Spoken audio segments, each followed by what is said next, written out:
Hello guys, welcome back to our channel. അപ്പോൾ റമദാൻ 17 എൻ്റെ പപ്പൻ്റെ അമ്മി പിന്നെ എൻ്റെ അപ്പയും മക്കളൊക്കെ വന്നീനു.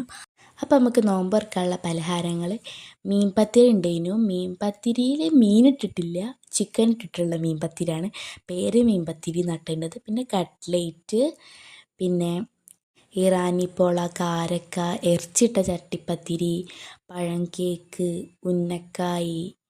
നിങ്ങൾക്കറിയാൻ മതിയാവുമല്ലോ, കഴിഞ്ഞ നോമ്പിലൊക്കെ ഞാൻ പറഞ്ഞിരിക്കണേ എനിക്ക് ഉന്നക്കായ് നല്ല ഇഷ്ടമാണെന്ന്. അപ്പം ഞാൻ ഉമ്മനോട് ഓര് വരുമ്പോൾ എന്തായാലും ഉന്നക്കായ് ഉണ്ടാക്കാമെന്ന് പറഞ്ഞു ഉമ്മനോട്. അപ്പം അമ്മ അങ്ങനെ ഉന്നക്കായ് ഉണ്ടാക്കി തന്ന്. പിന്നെ നാരങ്ങ വെള്ളവും പിന്നെ ഉമ്മൻ്റെ സ്പെഷ്യൽ മുന്തിരി ജ്യൂസും. പിന്നെ ഉള്ളത് മഞ്ഞവത്തക്കേനും. പിന്നെ നമ്മൾ നോമ്പൊക്കെ തുറന്നതിന് നല്ല രസമുണ്ടായിരുന്നു. ഫുൾ വർത്താനവും ചിരിയും കളിയൊക്കെ തന്നെയായിരുന്നു. പിന്നെ നമ്മൾ നോമ്പ് തുറന്നതിന് കുറച്ച് നിശാസ്കാര തറാവൊക്കെ കഴിഞ്ഞപ്പോൾ നമ്മൾ ഐസ് കുടിക്കാൻ വേണ്ടി പോയി. അങ്ങനെ ഐസ് കുടിച്ച് വന്ന് പിന്നെ രാത്രിയിലത്തെ ഫുഡ് അടിയും കൂടി കഴിഞ്ഞ് അങ്ങനെ ഊരിപ്പോയി.